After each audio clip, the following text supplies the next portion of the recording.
మనం ఎంత చేసినా కూడా ఆయన స్థానము కొరకు మనము ఎదురు చూడాలి. స్తోత్రం చెప్తారా ఒకసారి గట్టిగా? ఇంకొకసారి గట్టిగా చెప్తారా?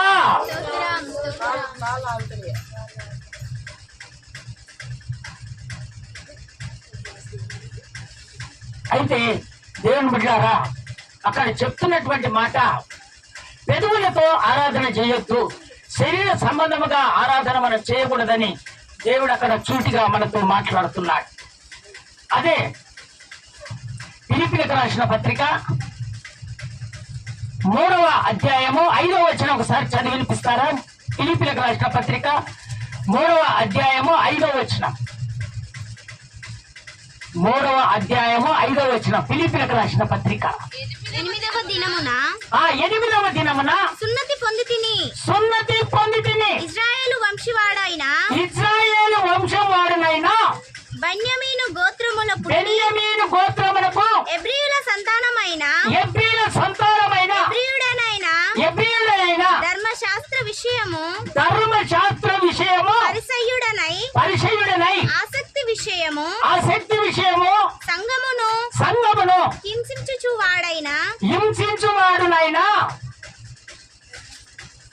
ధర్మశాస్త్రము వలన నీతి విషయము అనంద్యుడనై ఉంటిని. స్తోత్రం చెప్తారా ఒకసారి గట్టిగా? ఇంకొకసారి గట్టిగా చెప్తారా? దేవుడు అక్కడ చక్కగా మాట్లాడుతున్నటువంటి మాట, పౌలు చెప్తున్నటువంటి సంఘానికి, ఇదిగో నేను నా శరీరాన్ని ఆస్పదముగా నేను చేసుకోవచ్చును, కానీ నా శరీరాన్ని నేను ఆస్పదముగా చేసుకోను. కారణం ఏంటంటే, నేను ఒకప్పుడు ఈ విధంగా చేశాను, శరీర సంబంధముగా నేను జీవించాను. నేను పుట్టినప్పుడు క్రైస్తవుల కుటుంబంలో పుట్టాను, దేవుని నమ్ముకున్న కుటుంబంలో పుట్టాను, నేను ఎవ్రీ సంతానమునే. కానీ సంఘాన్ని నేను హింస పెట్టేవాడిని. స్తోత్రం చెప్తారా ఒకసారి గట్టిగా? సంఘాన్ని నేను హింస పెట్టేవాడిని.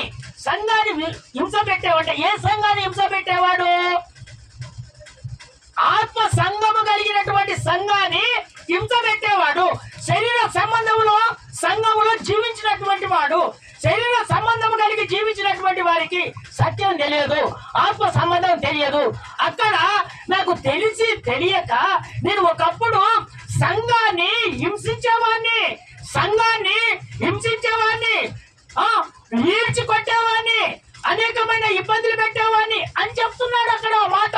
అదే అపోస్తల ఫిలిప్పీయులకు రాసిన పత్రిక, అది ఫిలిప్పీయులకు రాసిన పత్రిక 6వ వచనం ఒకసారి మళ్ళీ చదివి వినిపిస్తావా నాన్న? 3వ అధ్యాయం 6వ వచనం మళ్ళీ చదివి వినిపిస్తావా? ఆసక్తి విషయము సంఘమును హింసించువాడనై ధర్మశాస్త్రము వలన నీతి విషయము అనంద్యుడనై ఉంటిని. అనంద్యుడు అనగా నింద పడని అటువంటి వాడు. అనంద్యుడు అనగా ఎవరు? నింద పడనటువంటి వాడు, దుర్మార్గత లేనటువంటి వాడు, దుష్టత్వం లేనటువంటి వాడు. ఇతడు దేవుని కొరకే, నిష్ఠగా దేవుని కొరకే సమర్పించుకొని దేవుని సేవ చేస్తున్నాడు. చూడండి, ఒకప్పుడు ఈయన ఎలాంటి వాడు?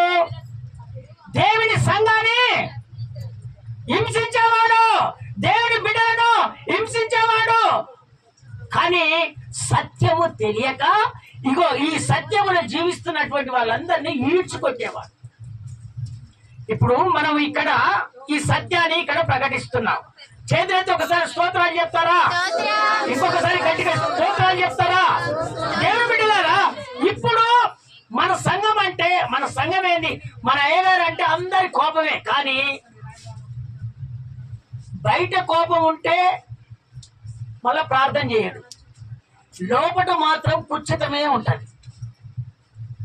ఇక్కడ కార్యాలు జరుగుతున్నాయని ఎక్కడైనా పక్కకు చెప్తారా? చెప్పరు. ఎందుకు చెప్పారంటే ఏ విధవ చేతనైనా సరే ఈ సంఘాన్ని ఏ విధవ చేతనైనా చిల్లర పొందడం చేయాలి. ఎందుకు చేయాలి? ఎందుకు చేయాలి? వారి ఉద్దేశం ఆ విధంగా ఉంది. శరీర సంబంధము కలిగినటువంటి వారి ఉద్దేశం ఏ విధంగా ఉంటుందంటే ఈ ప్రకారంగా ఉంటది. ఏ విధము చేతనైనా ఈ సంఘాన్ని చెడగొట్టాలి. ఇక్కడ సత్యం ఉంటే అందరూ సత్యంలో నిలబడతారు, ఆత్మ నడిపింపులో నిలబడతారు. ఒకవేళ అన్ని వాళ్ళకి తెలిసినే అనుకో, వాళ్ళు ఒక క్రమంలో ఒక పద్ధతిలో ఉంటారు. అప్పుడు మా నుంచి కాదని వాళ్ళు ఏ విధము చేతనైనా సరే, ఇగో అయ్యగారు మంచోడు కాదు, మనుషులు చూడనైతేనేమో అయ్యగారి దగ్గరకు వచ్చినప్పుడు మంచోడే. ఎవరైనా మాట్లాడని అయ్యగారు మంచోడు కాదు. ఎందుకంటే ఇలాంటి ఆత్మ సంఘము కలిగినటువంటి సంఘాన్ని ఎవరు నిలవనీయరు. కారణం ఏంటంటే శరీర సంబంధం కలిగినటువంటి వాడు నా పలుకుబడే కావాలి ఆయన అన్నాడు కదా. పౌలు ఏమన్నాడు? నేను నా శరీరాన్ని ఆస్పదం చేసుకోవచ్చును, నేను గొప్పవాడిగా ఉండొచ్చును, నేను ఏదైనా చేయగలను, ఏదైనా అందరికన్నా ఏమైనా లోబడి ఉన్నానా, నేను ఏదైనా చేయగలను. కానీ నా శరీరాన్ని నేను ఏం చేశానంటే నా దేవునికి అప్పగించుకున్నాను. నేను శరీర సంబంధంగా జీవించట్లేదు, నేను ఆత్మ సంబంధంగా దేవుని కొరకు నేను నిలబడుతున్నానని అక్కడ చెప్తున్నటువంటి మాట. స్తోత్రం చెప్తారా ఒకసారి గట్టిగా? మరి మీ అయ్యగారికి ఏం తెలియదు, అన్ని తెలిసేగా. ఏదన్నా మాట మాట్లాడితే ఉరుకుతాడా? ఉరకడుగా. ఎందుకు ఉరకడంటే దేవునికి అంకితం అయిపోయాం. మనం ఏం మాట్లాడా లేదు. ఏదున్నా ప్రభా స్తోత్రం అనుకుంటాం, మన పని ఏందో మనం చేసుకుంటూ ముందుకెళ్తాం. దేవుడు స్తోత్రం చెప్తారా ఒకసారి గట్టిగా? ఇంకొకసారి గట్టిగా చెప్తారా? అందుకే దేవుని బిడ్డలారా, వితిన్ ఎవరైనా సరే మిమ్మల్ని ఆ విధంగా ప్రోత్సాహం చేయొచ్చు. మిమ్మల్ని అనేకమైనటువంటి ఇబ్బందికరంగా ఈ సత్యం నుంచి ఈ మిమ్మల్ని ఏ విధంగా చేతనైనా సరే చెడగొట్టాలని ప్రయత్నం చేసినప్పుడు మీరు మాత్రము కన్ను దృష్టి దేవుని మీద పెట్టి ఓ ఐక్యత కలిగి మనం జీవిస్తున్నాము. ఈ ఐక్యత నుంచి బయటికి వెళ్ళకూడదనే ఆలోచన నీకు రగలాలే, మండాలి. అమ్మా రోజు ఆదివారం భూ పెడుతున్నాం మా మందిరంలో అంటే ఇంకా మీరు వెళ్ళండి. ఇక రోజు ఆదివారం నాడు మేము నెలకు 200 ఇస్తున్నాం అంటే మీరు వెళ్ళండి.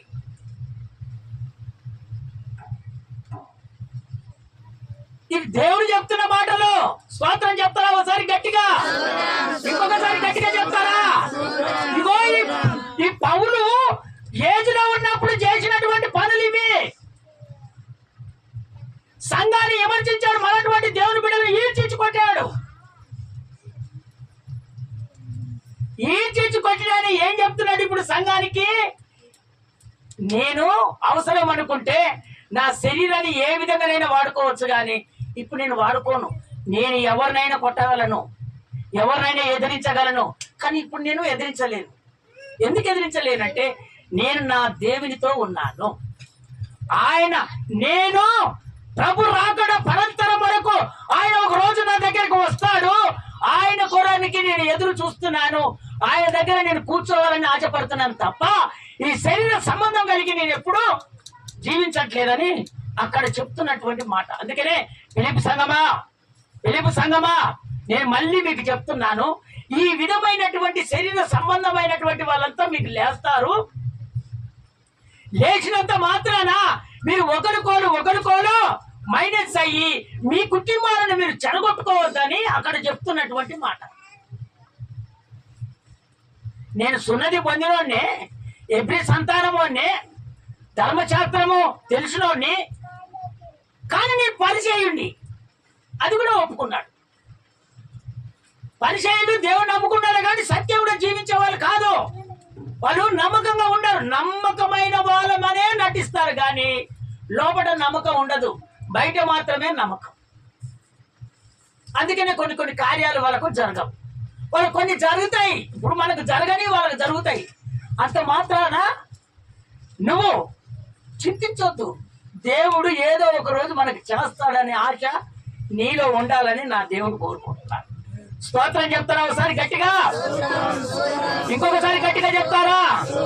చదవండి ఆ వాక్య భాగాన్ని మీకు తెలియపరుస్తాను.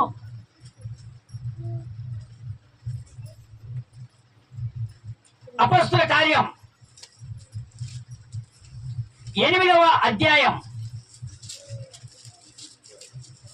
1 నుంచి 3 వరకు. 1 నుంచి 3 వరకు నాన్న. ఆ కాలమందు ఇప్పుడు బాగా వినండి. ఆ కాలమందు యెరూషలేములోని సంగమునకు గొప్ప హింస కలిగినందున చూసావా? గొప్ప హింస కలిగినందున అపోస్తులు తప్ప అందరూ యూదాయ సమరయ దేశముల యందు చెదిరిపోయిరి. అంత చెదిరిపోయారు. కింది కాదు. భక్తిగల మనుషులు సమస్తమును సమాధి చేసి అతన్ని గూర్చి బహుగా ప్రలాపించిరి. కిందికి రానా? అట్లే సౌలైతే ఇంటింట జొచ్చి పురుషులను స్త్రీలను ఈడ్చుకొని పోయి చెరసాలలో వేయించి సంఘమును పాడు చేయుచుండెను. ఈయన ఎవరో తెలుసా? అపోస్తలుడైన పౌలే ఇప్పుడు చెప్తున్నటువంటి మాట. నేను నా శరీరాన్ని ఆస్పదం చేసుకోను. ఎందుకంటే ఒకప్పుడు నాకు తెలియక సంఘాన్ని విమర్శించాను, అందరిని కొట్టాను, ఈడ్చాను, సంఘాన్ని కరాకరా చేశాను. కొంతమంది ఆత్మ సంఘం కలిగినటువంటి సంఘానికి అనేకమైనటువంటి చిచ్చులు పెడతారు, అనేకమైనటువంటి బాధలు పెడతారు. అంటే తెలిసిన తర్వాత ఎవరు పెట్టరు? తెలియక మురుగు చేస్తారు. కొంతమంది తెలిసి కూడా చేపిస్తారు. ఎందుకంటే ఆత్మ కలిగినటువంటి సంఘం ఇక్కడ ఉంటే మనము ఏమీ వాళ్ళతో చేయలేమన్నట్టు ఒక ఆలోచన ప్రకారంగా వాళ్ళు చేస్తూ ఉంటారు. అందుకనే దేవుని బిడ్డలారా, దేవుడు చక్కగా మీతో మాట్లాడుతున్నాడు. నేను సౌలు అయినటువంటి నేను పౌలుగా ఇప్పుడు మారిపోయాను. ఫిలిప్పీ సంఘమా, ఒకప్పుడు సంఘాన్ని విమర్శించావు. ఆడపిల్లలను చూడలేదు, మగపిల్లలను చూడలేదు. సంఘంలో ఉన్నటువంటి వాళ్ళందరినీ ఇండ్లకు దూరి అందరినీ ఈడ్చి గుంజుకొచ్చి అంత సంఘాన్ని చర్చల బుద్ధులు చేసేవాడిని. అయితే నేను ఏ విధంగా చేశానో ఆ విధంగా చెయ్యాలని ఒకవేళ అనుకుంటే మీరు కట్టుదిట్టంగా నిలబడి సత్యములో మీరు నిలబడాలి. ఆయన రాజ్యములో మనం చేర్చబడతామని పౌలు గారు అక్కడ ఫిలిప్పీ సంఘానికి చెప్తున్నాడు.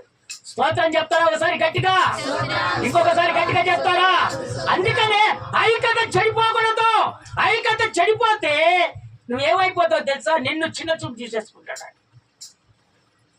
సంఘము ఐక్యత చెడిపోతే చాలా బాధకరమైనటువంటి వాడు నిన్ను సులువున చిక్కులు పెట్టేస్తాడు. అందుకనే సంఘమా, మీరు ఎప్పుడైతే గుంపుగా నిలబడతారో అప్పుడే సంఘం విస్తరించబడుతుంది. ఎంతమంది మన దగ్గరకు వచ్చారు, అసలు ఈ స్థలమే మనకు పట్టదు. అసలు దూర ప్రాంతాలకు వెళ్ళి అంతమంది వచ్చినటువంటి వాళ్ళు కొంతమంది నిలబడ్డారు, కొంతమంది నిలబడలేదంటే కారణం ఏందో తెలుసా? చెప్పిన మాటలు వినటం వలన కొంతమంది, అమ్మా ఇంత దూరంకి వెళ్ళి అంత దూరం పోతావమ్మా అని కొంతమంది, ఏరుకో పట్టణం నుంచి యెరూషలేం పట్టణానికి పోయాడు మనిషి. ఎందుకంటే సత్యం అక్కడ ఉంది. నీకు ఎక్కడ సత్యం ఉంటుందో, ఏ ప్రాంతంలో ఉండు దేవుని బిడ్డలారా, నీ సత్యం ఎక్కడ ఉంటుందో అక్కడికే వెళ్ళాలి. ఇక్కడ మన మందిరమే ఉంది కదా, ఆ మందిరానికి వెళ్ళొచ్చు. ఇవన్నీ నువ్వు పెట్టుకుంటే నీ జీవితం ఖరాబ్ అయిపోతుంది, నీ కుటుంబం చెడిపోతుంది. నిన్ను ఆదరించాడు దేవుడు. అందుకనే ఈ విధానమైనటువంటిది పౌలు అక్కడ సత్యాన్ని ప్రకటిస్తున్నాడు. ఆత్మ సంబంధంగా మీరు జీవించండి. ఒకప్పుడు నేను ఆత్మ సంబంధంగా జీవించట్లేదు, అనేకమైన ఇబ్బందులు పెట్టాను. ఇప్పుడు నేను నా శరీరాన్ని ఆస్పదం చేసుకోవచ్చు, కానీ నేను ఇప్పుడు ఏమైపోయానంటే నేను అనింద్యుడనైపోయాను. అంటే ఇప్పుడు నింద పడని వాడిగా నేను ఉన్నాను. నాలో ఏ నింద నాకు అవపడదు. గొడవ పెట్టుకునే నింద రాదు, వ్యభిచారం చేసే నింద రాదు, పెట్టినవా ఎవరు దోసుకునే నింద రాదు, ఎక్కడ నిందలు నా దగ్గర అవపడవు. ఎందుకంటే ఒకప్పుడు చేశాను కానీ ఇప్పుడు నేను ప్రభును అంకితమైపోయాను, సత్యములో జీవించాను, ఈ సత్యంలో నిలబడను గనుక అవన్నీ నేను చేసుకోగలను. కానీ ఇప్పుడు నేను చేయను, ఎందుకంటే సమస్తం నా దేవుడు, ఆయనే నా గొప్ప అధిపతి, ఆయన సమస్తం చేయగలడు, ఆయన ఉంటే నాకు చాలు. స్తోత్రం చెప్తారా ఒకసారి గట్టిగా? ఇంకొకసారి గట్టిగా చెప్తారా? రాత్రినే నేను 12 తోటి అబ్రాహం తోటి చిన్న డిస్కషన్ అయింది. స్టార్టింగ్ లో 8 గంటల 50 నరసింహ ఇద్దరు వచ్చేది, పిచ్చి తాగుబోతోళ్ళు. బొలన పెళ్ళ ప్రార్థన జరిపిస్తున్నాం, అక్కడికి వచ్చారు. అక్కడికి వచ్చేసి ఇక మాకు ఏ చెట్టు పోస్తాడు, ఏ యంత్రం కడతాడు, ఏ తాయిత కడతాడు, వినండి బాగా అని వాళ్ళు అనుకొని ఈ రోజు మనం తాగేదని ఆ తాగుడ దాగి వచ్చేసారు. అక్కడ ప్రార్థన జరుగుతుంది, అప్పటికి పోయి మళ్ళీ దాగి వచ్చారంట. ఆ ప్రార్థన అంతా అయిపోయిన తర్వాత అయ్యా మేము వెళ్ళిపోతాం కానీ వాళ్ళ తమ్ముడిని యాదయ్య వాళ్ళ తమ్ముడు తీసుకొచ్చాడు. అయ్యా ఈ లెస్ తాగుబోతులయ్యా, చాలా భయంకరంగా అయిపోతుందయ్యా అని అంటే, సరే అయ్యా ప్రార్థనే చేస్తారా అయ్యగారు, ఏదైనా పోస్తారా అంటున్నాడు ఆయన. అప్పట్లో అయ్యా ప్రార్థన తప్ప మన దగ్గర ఏది దొరకదయ్యా అంటే నా ప్రభు నా దగ్గరికి వచ్చాడు. అదే స్టార్టింగ్ మాట్లాడటం. దేవుడు తాగుబోతులకు ఒకటే నువ్వు చేసేది, కడుపులో నొప్పి వస్తుంది బయలుపరచు అన్నాడు దేవుడు. అంతే, నా నోట్లకెళ్ళి వచ్చేసింది, అయ్యా మీరు తాగితే మాత్రం కడుపులో నొప్పి వచ్చేస్తుంది అన్న. అది అన్నవారు. అయితే దేవుడు ఇప్పుడు చూపించాలేసరికి అయ్యా ఇప్పుడు మీ కడుపులో నొప్పి లేస్తుంది అన్న. వెంటనే అయితే కడుపులో నొప్పి లేచింది. ఆశ్చర్యకమైన అప్పట్లో ఇవన్నీ చెప్పకూడదు అనుకుంటున్నాను, ఇప్పుడు చెప్పాల్సి వస్తుంది. రాత్రి డిస్కషన్ చేసుకున్నాం కాబట్టి. అయ్యా నా దేవునికి నువ్వు స్వయముగా ఆయనతో నువ్వు ఉంటే ఏది నీకు అవసరం లేదయ్యా, ఏ తాయిత అవసరం లేదు, ఏ చెట్టు అవసరం లేదు, ఏది నీకు అవసరం లేదు.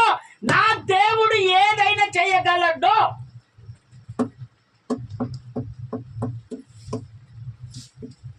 అయ్యా ఈ కడుపులో నొప్పి తీసేయండి, ఇయ్యాల నుంచి నేను తాగము అన్నాడు. నిర్ణయం అంతే, ఇక కథం.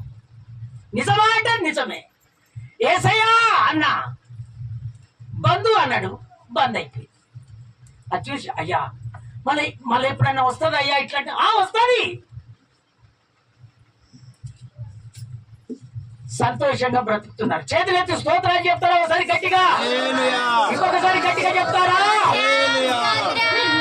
నిన్ననో మొన్ననో ఇప్పుడు చిరంజీవి వాళ్ళ తండ్రి కూడా నా దగ్గరికి వచ్చి అయ్యా ఎదురుగానే చెప్తా, అయ్యా మరి ఏదన్నా పోస్తారా, ఏం చేస్తారయ్యా?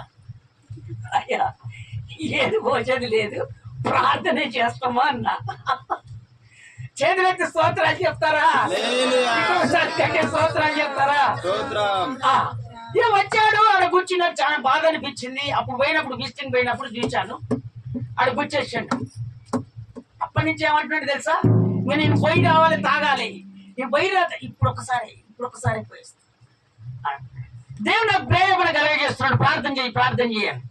వచ్చి నెత్తి మీద చేయి పెట్టినా ప్రార్థన చేసిన, ప్రభా ఏ దైవమే వెళ్ళిపోవాలి, ఏ మాంత్రిక ప్రభావం వెళ్ళిపోవాలి, ఇక నుంచి ఆయన సంతోషంగా జీవించాలనగానే ఆయన ఒంటిలో ఉన్నట్టు దయ్యము చిన్నెత్తితోటి చిమ్మించుకుంటూ వెళ్ళిపోతుంది. చాలా ముందల్ని అడిగాను, ఏమో అడిగానా లేదా? అయ్యా ఇప్పుడు తాగుతావా అంటే ఇంకా తాగనయ్యా. మళ్ళీ తాగుతావా?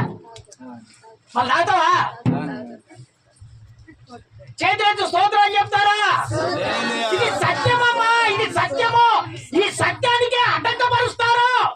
కుటుంబాన్ని చెడగొట్టాలనేమో శరీర సంబంధమైనటువంటిది, ఆత్మ సంబంధం కలిగింది. కుటుంబాన్ని సక్కదిద్దేది, కుటుంబాన్ని బలపరిచేది, కుటుంబాన్ని ఆశీర్వదింపజేసేది ఈ సత్యం. దైవ సేవకుని దగ్గర లేకున్నా అడుకొచ్చైనా పెట్టగలడు. ఇది సత్యం. నువ్వు ఫస్ట్ పండుతుంటే దైవ సేవకుడు చూడడు, దేవుడు చూడడు. ఇది సత్యమమ్మా, ఇది సత్యం. అందుకనే ఎటు పడతాడో తిరగకూడదు, ఎటు పడితే ఏది చెప్తుంది చూడకూడదు. ఇగో నీకేదైనా పని కావాలన్నా అది జరగలేదా, దేవునికి మోకాలు నుంచి ప్రార్థన చేయి. ఆ సమయం వచ్చినప్పుడు ఆ పని దేవుడే చేస్తాడు. వాళ్ళకి అయింది కదా, నాకు కాలేదు కదా, 20 కొద్దు, 1000 రూపాయలు ఖర్చు అయ్యేది 10,000 ఖర్చు అయితే దేవుడు చేసేది సులువుతో పోతుంది. స్తోత్రం చెప్తారా ఒకసారి గట్టిగా? మొన్నటి దినాన అంజి మళ్ళీ తాగుతావా చెప్పు మళ్ళా, నిజమేనా?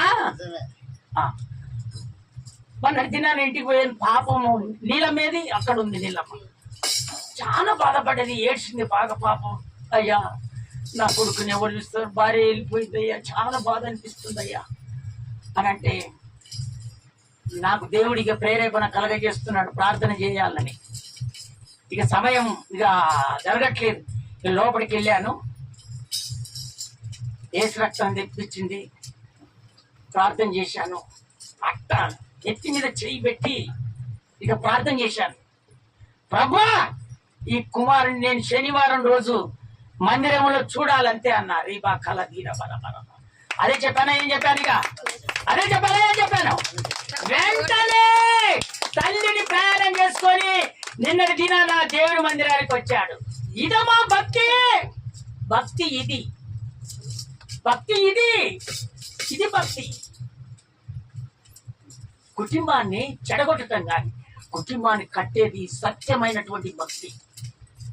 అంటే మీరు అనుకుంటున్నారేమో, మా మా మా మందిరం గింతే ఉందా, గింతే ఉందా.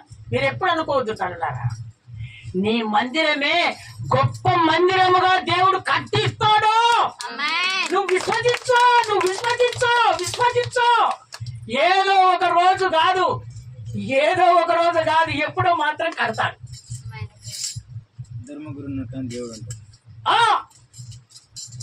ఆయన ఖచ్చితంగా కడతారు. మీరు మాత్రము ఇది అది అని శరీర సంబంధం కలిగిన వారు మాట్లాడినప్పుడు కొంచెం దూరంగా ఉంటారు. ముఖ్యంగా యవనస్తురాలు పిల్లలు పెట్టినరా, దేవుడు పెట్టారా, మీరు జాగ్రత్తగా ఉండాలి. యవనస్తులకే గురి పెడతారు.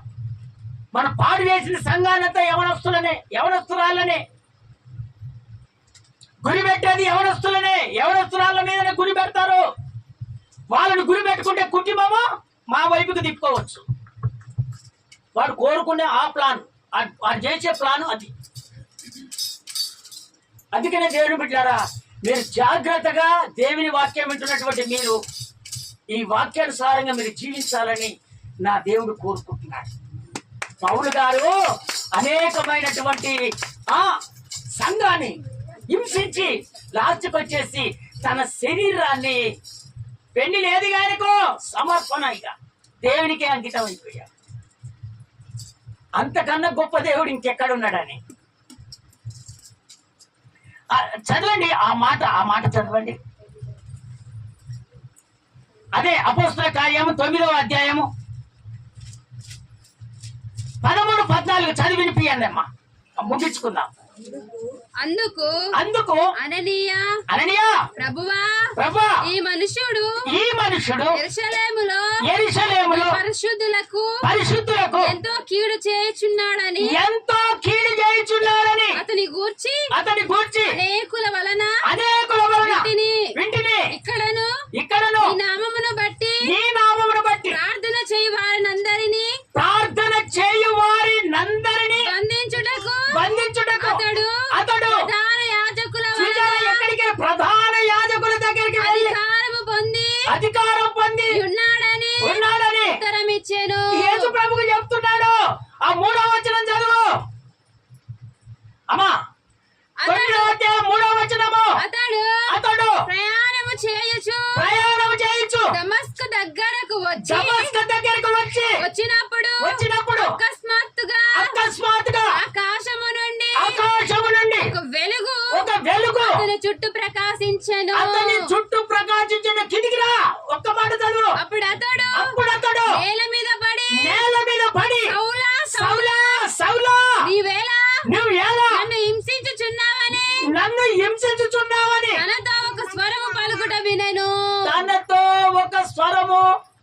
పలుకుట వినేను. కూర్చో. ఇక ఇప్పుడు వీటి గురించి నేను మీకు క్లియర్ గా చెప్తాను, మీరు వినండి.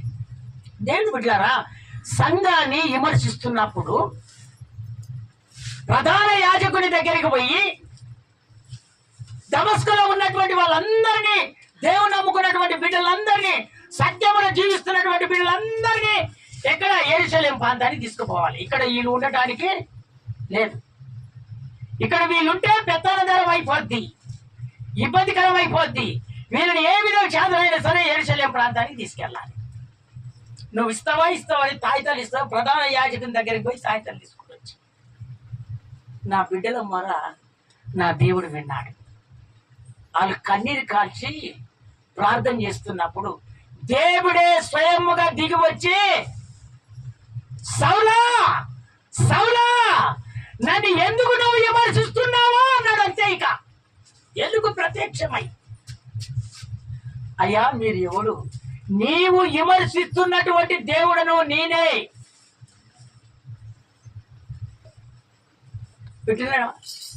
3 దినాలు కళ్ళు అవుపడకుండా అన్నపానం లేకుండా ఉన్నాడు. మళ్ళీ వెంటనే సేవకుడి దగ్గరికి వచ్చి, అననీయ దగ్గరికి వచ్చి, అననీయ తర్జుమాని ఇంట్లో ఒక ప్రాంతంలో మన సౌలనే భక్తుడు ఉన్నాడు, అక్కడికి నువ్వు వెళ్ళి నువ్వు ప్రార్థన చేయాలి.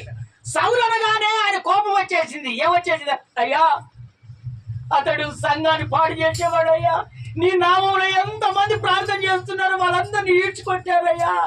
అయ్యా ఆడపిల్లలతో మగపిల్లలతో ఈడ్చుకుంటూ పోయి ఎంతో ఇబ్బంది పెట్టాడయ్యా, అతనికి ప్రార్థన చేయటమా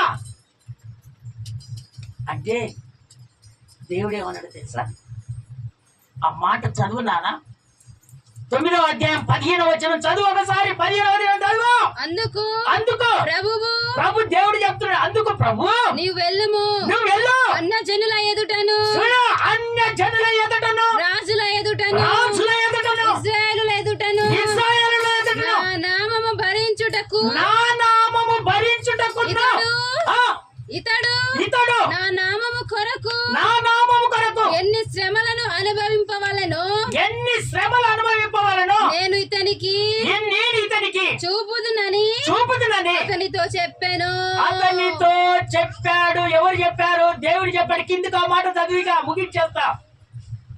అతడు నా నామము కొరకు ఎన్ని శ్రమలను అనుభవింపవలెను ఇతనికి చూపుదునని అతను చెప్పాను.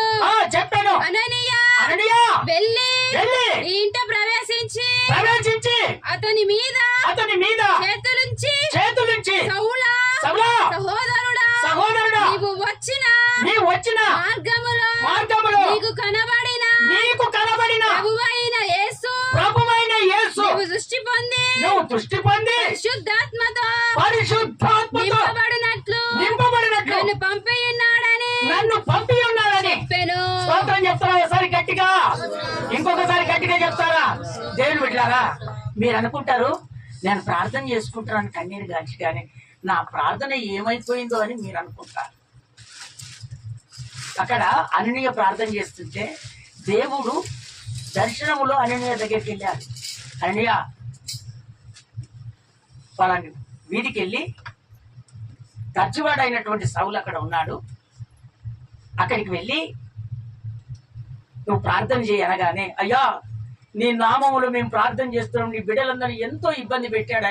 లేదు, అతని నా నామం ఘనత కొరనికి ఎన్ని శ్రమలు పడాలో అన్ని అనుభవించేటట్టుగా నేను చేస్తాను, నువ్వు మాత్రం నువ్వు ఎల్లు అన్నాడు.